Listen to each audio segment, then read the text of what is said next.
Hey guys, যদিহে পোনপ্ৰথমবাৰৰ বাবে আমাৰ চেনেলটো চাই আছে, প্লিজ চেনেলটো সাবস্ক্ৰাইব কৰি কাষতে থকা বেল আইকনটো প্ৰেছ কৰি অল কৰি দিবলৈ নাপাহৰিব। লগতে এটা কথা কওঁ যে মোৰ আৰু এটা ইউটিউব চেনেল আছে, নামটো হৈছে দেৱাশিষ ব্লগ 20K। আপোনালোকে যদি চাব বিচাৰে ডেসক্ৰিপচনৰ লিংক দিয়া আছে, এবাৰ গৈ চাই ল'ব। আজি আমি কথা পাতি অসমৰ জনপ্ৰিয় কণ্ঠশিল্পী প্ৰাণদীপৰ সম্পূৰ্ণ বায়োগ্ৰাফিৰ ওপৰত। লগতে আপোনালোকে যদি জনপ্ৰিয় কণ্ঠশিল্পীজনৰ গান শুনি বা এজন অনুৰাগী হয়, ভিডিঅ'টোত লাইক এটা আৰু শ্বেয়াৰ কৰি দিবলৈ নাপাহৰিব।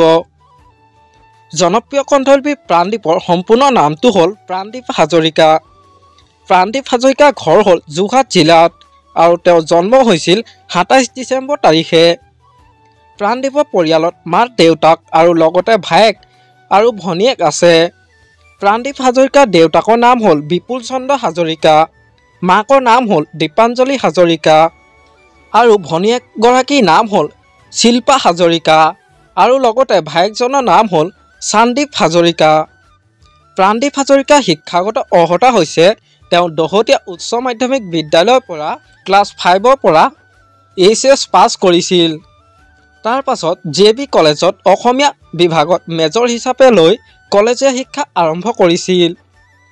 তাৰ পাছত ডিব্ৰুগড় বিশ্ববিদ্যালয়ত ডক্টৰ ভূপেন হাজৰিকা পৰিৱেশন কলা অধ্যয়নত কেন্দ্ৰত নামভৰ্তি কৰিছিল। তেওঁ 2015 চনত ডিব্ৰুগড় বিশ্ববিদ্যালয়ত বেষ্ট ছিংগাৰ এৱাৰ্ড পাইছিল। তেওঁ জনপ্ৰিয় কণ্ঠশিল্পী লগতে এজন ভাল কম্প'জাৰ হয়।